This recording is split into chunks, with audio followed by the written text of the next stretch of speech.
Staying with us, the mining sector is not doing well. Figures released by Statistics South Africa have revealed that mining production fell by 5.2% year-on-year in July.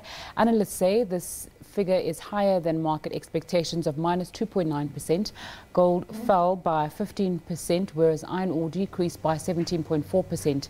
But diamond production, on the other hand, increased by a whopping 40.7%.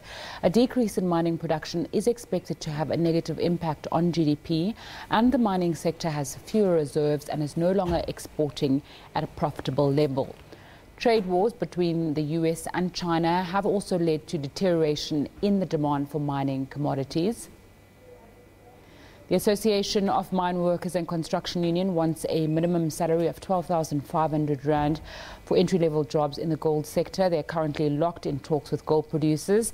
For more on this, I'm joined in studio by Jimmy Gama, who's the AMCU treasurer. Thanks so much for your time on SABC News. AMCU is demanding a 12,500 rand minimum wage, 4,000 rand living out allowance. What are Harmony Gold, Sibanye and Village Reef saying to you on these demands? Good afternoon to you and your listeners. Currently, we are in deadlock with the three companies, which is Sibanye, Stillwater, Harmony, and Village Main, because the offer that are on the table are far below the expectations of our members. As you have mentioned that our demand is 12,500 as a minimum wage, to be stretched over the 3-year proposal that they put forward as the employers to say they want a 3-year agreement. The living out allowance is 4,000 also to be achieved over a 3-year wage agreement. So far, we have some gaps between ourselves and them. Hence, we have declared a dispute and CCMA started conciliation process yesterday. Okay. You're also in dispute with the platinum sector. I just wanted you to point out the differences between the wages that workers in the platinum sector get versus workers in the gold sector. You'll remember that the Association of Mineworkers and Construction Union, AMCU, was joined mainly by the majority of the employees in the platinum in 2012. We also started getting some inquiries from gold, more or less the same period. So we started engaging with the platinum sector as a majority union in 2013. At the time, the minimum rate for an underground employee was 5,000 rand. On the other side, at the gold, the minimum wage for underground employee was 4,500. As a result of our negotiations with the Platinum as a majority union, we have managed to achieve over the period of 6 years an additional 6,000 rand. Currently, the lowest paid employee in the Platinum who goes underground as a basic salary is 11,000. Compared to the gold, currently the lowest paid is sitting at 6,900. So you'll see the difference that is 4,000 difference. In gold, we've never been the majority. We've always been receiving what the other unions have achieved. So we are saying as AMCU, should in gold was the same situation as in the platinum, the difference will still be 500 as it was in 2013 when we started getting members from these minerals. We've just seen the mining production figures coming out from Statistics South Africa. They say production has decreased by 5.2% year-on-year in July 2018, and the largest negative contributors were gold. In an environment like this, where we're seeing the mining sector not doing well, is it fair then to expect an industry that's not doing well to pay well? But we have to ask ourselves, why is the industry not doing well? Is it as a result of employees not doing their part in terms of the production, or is a result of geological challenges that these mines are facing? You remember that mostly in the gold mines, these are old mines, and as a result, then, you know, the traveling from where the employees are supposed to start working is very deep. So it takes long time to get to the workstations. Hence, you could expect that sometimes they might not be physically working for the less of 8 hours, whereas in other mines like your platinum, those are not the deepest mines. So as well, you could remember that this year in January, especially at Sibanye Stillwater, there was some seismic events that caused those mines to be unproductive for a very long time. So we believe that those are the factors that contributed to this. But in as far as the workers are concerned, they are always there. Sometimes the workers go an extra mile even to work some overtimes to make sure that they buy in times that has been lost. So it cannot be blamed on the workers to say, because of this low productivity rate, then you cannot demand so much, because remember that our members have been, behind for too long. Hence, we want to change that situation.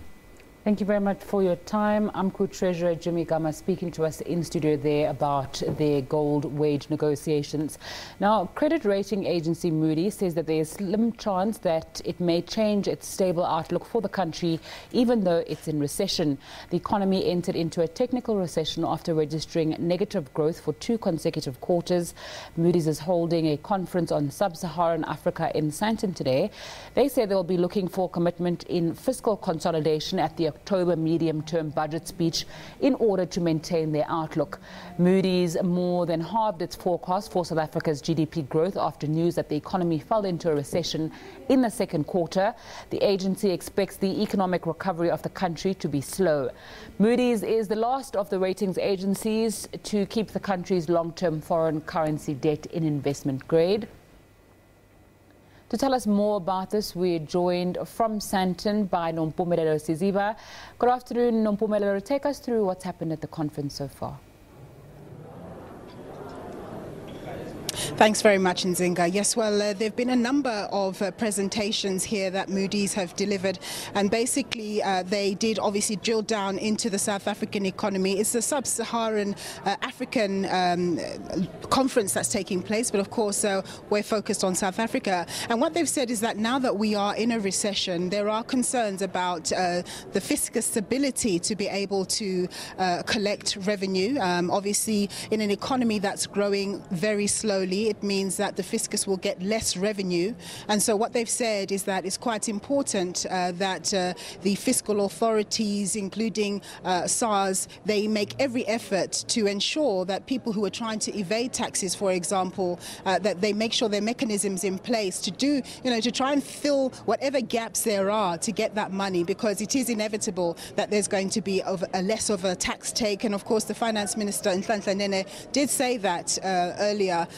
He did say that some days ago, warning South Africans that there's going to be less revenue. Of course, that's negative because the government has a number of priorities that it needs to service, and in the meantime, it does spend about 15% of its revenue on debt, on paying debt, and that's another issue that the ratings agency highlighted, that there is a concern with the United States increasing interest rates, and generally there being higher interest rates in the globe. There is a concern that that may negatively affect emerging market countries like South Africa, but the benefit for us is that we do actually hold far less in terms of dollar-denominated or foreign currency-denominated debt, and most of the corporates and government actually hold more rand-denominated debt. So it's very important for us not to have our rand-denominated debt downgraded to junk status, because if that were to happen, that would be very negative, and people would automatically sell out of South African capital assets, which would see the depreciation of the rand, higher inflation, naturally higher interest rates. The vicious circle would go on, and of course that would be very negative in an environment where we have a recession. Nompumelelo, a worry that many people have had when we were discussing this recession is a further downgrade like you've been speaking about, but it seems as though Moody's is still going to give South Africa a chance before making that decision. Take us through that. So Moody's is set to make some sort of announcement on the 12th of October, but the midterm budget is on the 24th of October. So what they've said is that, they've penciled in that date, but it's probably just going to be them just telling us about a basic thing about the economy. I think ultimately they're waiting for that midterm budget. They really can't make any substantial decisions about our rating until they see what comes out of the midterm budget. And they want to see the numbers. They want to see how government is going to juggle its numbers in an environment where it's getting less revenue and where the priorities are still higher. One of the things that they flagged was that higher than budgeted for wage increase for the public sector, up north of 7%, saying that, government needs to go very careful on what it decides, and it has to be very strict going forward. So they're watching for that. And if they get an indication that government is not in a position or not able to communicate that could have an adverse effect for us. But they seem to be talking very positively about South Africa. They have said that the fact that the economy has decreased in terms of growth is actually a surprise on the downside. So they were very hopeful that the prospects for South Africa were good. Remember those months ago when Mr. Ramaphosa came into power, the Ramaphoria, as we dubbed it. That has since declined as the reality has dawned. We're now in recession, consumers are under pressure, the data is not that great, even if it's positive. So we do need a catalyst. I did ask Moody's whether, in fact, they think South Africa can afford a financial stimulus. And they were saying, well, it depends. It depends on how we go about, what levers we use, to actually make that happen. But I think that we are very fiscally constrained, and that's the bottom line. They need to look at those metrics and make sure that they don't overspend and they don't do what they can't afford. That's all, Nzinga. My colleague Nompumela Lesiziba giving us an update on that Moody's Sub-Sahara conference that's taking place in Sandton. It's time for a short break. I'll have more business news for you after that. Do stay with us.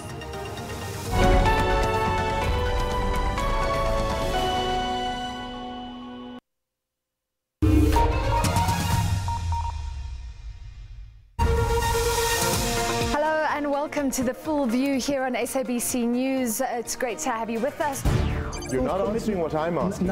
I'm saying to you, none of the commitments were ever met. No, that's not true. None of them were ever met. That is not true. No. The Mineworkers Trust was not an act of the national government. Is somebody suggesting that the one who happens to have a white skin should be subject to expropriation without compensation? But again, I put it to you that has not been conclusively decided. That's what this whole process, which you're a part of, in making your submissions, will decide. We don't know what the final beast will look like. And until we do, all you're doing is fear-mongering. No.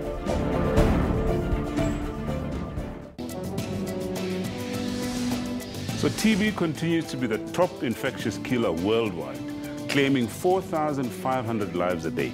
It is estimated that approximately 1% of the global population is autistic. So if you're on a medical aid, how well do you understand the benefit structure and how your medical aid generally works? And if you're not on a medical aid, have you considered belonging to one? So how much and what should you know about this condition? Is it curable? Can people living with epilepsy, for instance, play sport, drive cars, get employed? 7 million people around the world die annually as a result of tobacco use. For Health Tip, catch Health Talk every Saturday from 9 to 10.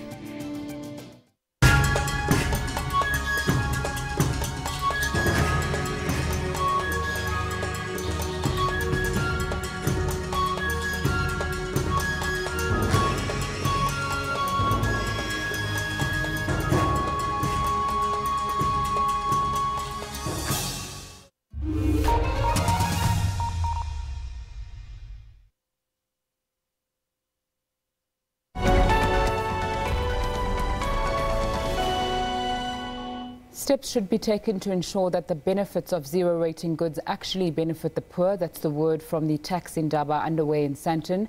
Speakers say while zero-rating makes goods cheaper for the poor, it may not be a solution for poor households, as items may still be too expensive for them. There are calls for products like sanitary pads and nappies to be made free for lower-income households.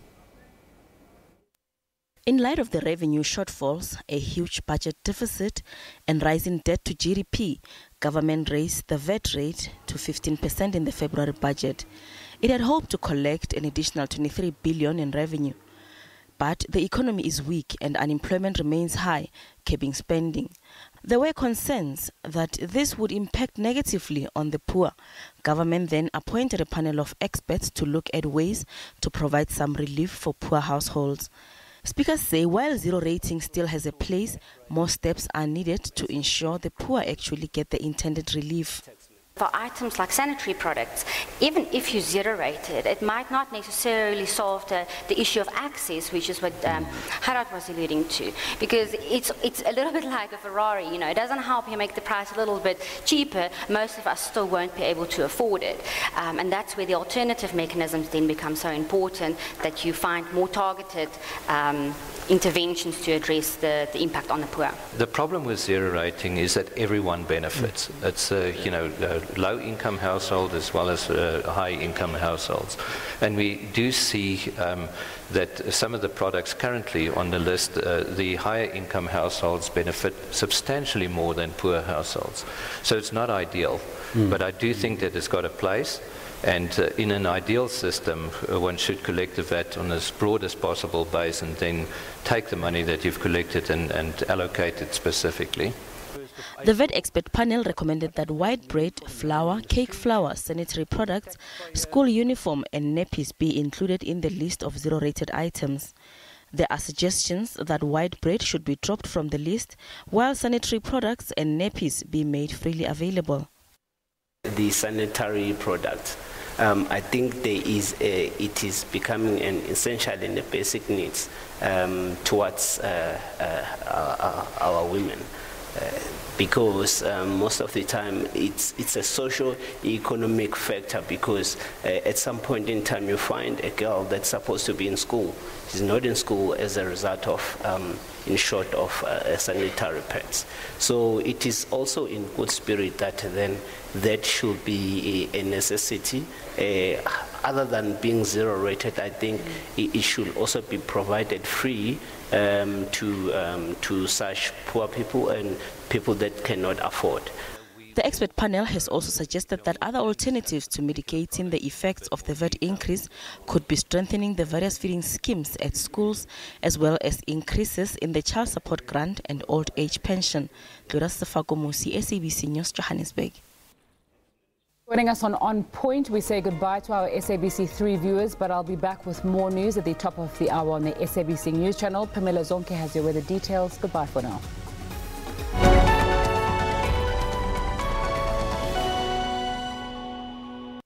We believe that in our country there shall be no minority, there shall be no majority, there shall just be people. And those people will have same status before the law, and they will have the same political rights before the law.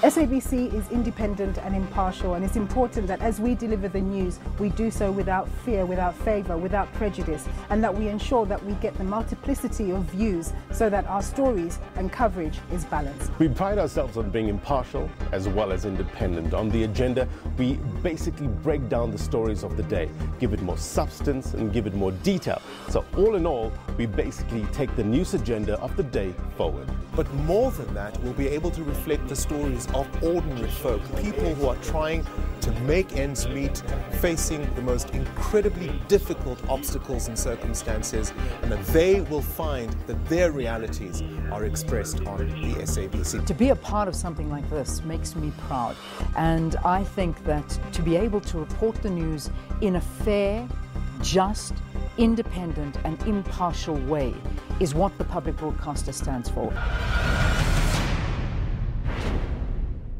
We believe that in our country there shall be no minority, there shall be no majority, there shall just be people.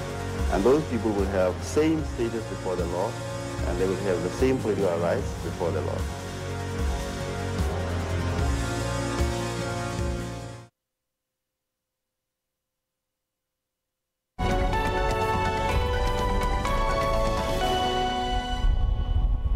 Very good day and welcome. Let's have a quick look at what's happening across the country for the next 2 days. A cold front over the southern parts of the Eastern Cape, partly cloudy conditions behind it over the Western Cape, extreme southern parts of the Northern Cape, as well as along that southeastern coastline and adjacent interior. Now the South African Weather Service warns of high fire danger conditions over the central parts, that's the northeastern parts of the Northern Cape, stretching through to the northwest, southern parts of Gauteng, southern Mpumalanga, and in places over the Free State for today and tomorrow. We still see this warning covering most of Gauteng as well as the central regions of Mpumalanga, with those partly cloudy conditions still persistent over the southeastern parts as well as over the southwestern interior, with isolated showers and rain along the southwestern coastline and a bit of the adjacent interior. Now looking at today's maximum temperatures, a cool day over the central and western parts, where we are expecting colder conditions in Sutherland with a 14 degrees in the afternoon. Warmer over the northern parts, 28 degrees in Johannesburg. Along that southeastern coastline, Port St. John's expecting 22 degrees. East London peaking at 23 degrees. Overnight temperatures sees at 0 degrees in Bloemfontein, 7 degrees for Appington. Over the interior of the Eastern Cape, Graaff-Reinet at 8 degrees. Beaufort West expecting an overnight low of 7 degrees. Gauteng tomorrow seeing mainly clear conditions, 29 degrees in Johannesburg. Vereniging peaking at 28 degrees. Limpopo seeing fine conditions. Polokwane 31 degrees. Bela hot conditions with a maximum of 33 degrees. Mpumalanga fine conditions. Carolina 26 degrees. Emalahleni peaking at 29 degrees. KwaZulu-Natal seeing slightly cooler conditions along the coastal regions. Port Shepstone 24 degrees. Over the interior, Kokstad peaking at 23 degrees. The Eastern Cape, fine to partly cloudy. Somerset East 24 degrees. Willamore peaking at 21 degrees, while the Western Cape, with those isolated showers and rain, 21 degrees in Laingsburg. Cape Town expecting a maximum of 18 degrees. The Northern Cape seeing fine conditions. Appleton warm at 28 degrees. The R peaking at 21 degrees. Free State fine conditions. Vicksburg 22 degrees. Bloemfontein expecting a maximum of 23 degrees. And the last of the provinces expecting warm conditions, 31 in Mahikeng. That's all from your weather. Goodbye.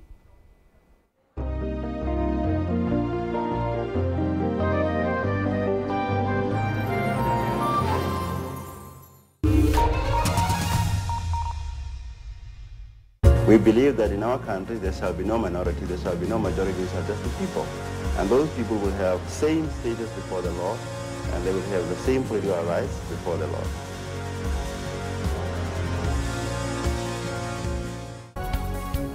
News at 9. We go beyond the headlines of the day and breaking news to bring you all the angles and in-depth analysis of stories that impact your life.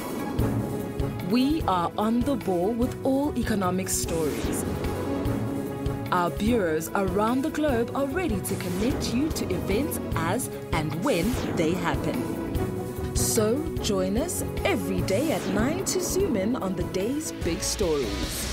SABC is independent and impartial, and it's important that as we deliver the news, we do so without fear, without favour, without prejudice, and that we ensure that we get the multiplicity of views so that our stories and coverage is balanced. We pride ourselves on being impartial as well as independent. On the agenda, we basically break down the stories of the day, give it more substance and give it more detail. So all in all, we basically take the news agenda of the day forward. But more than that, we'll be able to reflect the stories of ordinary folk, people who are trying to make ends meet, facing the most incredibly difficult obstacles and circumstances, and that they will find that their realities are expressed on the SABC. To be a part of something like this makes me proud, and I think that to be able to report the news in a fair, just, independent and impartial way is what the public broadcaster stands for.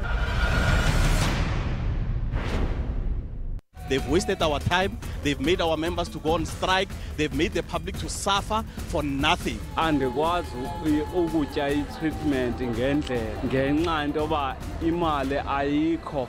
Ndifumene i-600 xa ndiphinda futhi ndidrowa ayiphumi ayikho kwakwi-account. What we are experiencing now is due to the number of people accessing the system at the same time. So if they can just be patient for 3 to 4 days.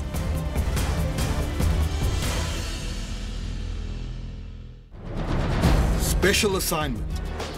Crime keeps the society in terror and pain. Why so? If someone phones me, just phones me, tells me, okay, look, I need a server, and I get you all driving, I'll take it. What pushes normal people to be so hard, heartless, and brutally kill one another? The other side of it could be more for their own psychological need. It might be part of a sexual fantasy that they have. It could be about power and control. After proper investigation is followed, the perpetrator gets arrested. There is quite a massive process. And I'm taking the payments, I think justice is served. Emotional scars remain. We would pay any price to get him back, and the sad reality is that it's gone. Special assignment. We unravel the truth every Sunday at 21:30. We believe that in our country there shall be no minority, there shall be no majority, there shall just be people. And those people will have the same status before the law, and they will have the same political rights before the law.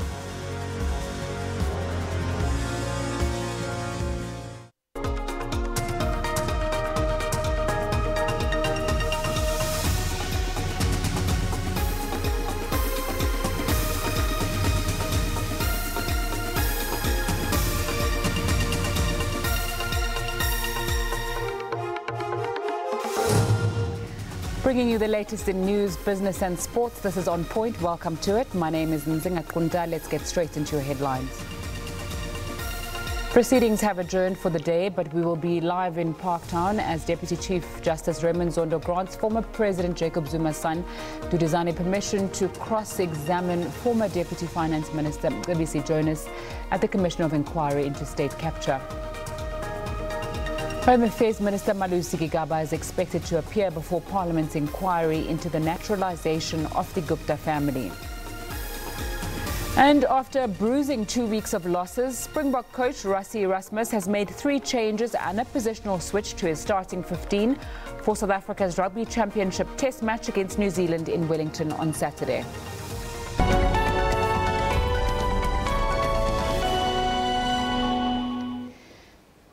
Justice Raymond Zondo has said former President Jacob Zuma should provide an affidavit to the Commission into State Capture through his lawyer in order to respond to the evidence of Feki Mentor and Themba Maseko.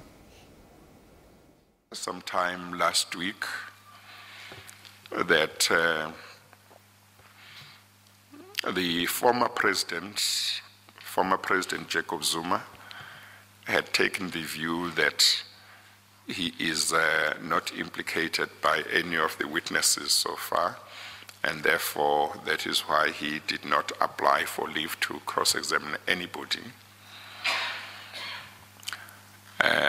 Nevertheless, there are some areas where I would like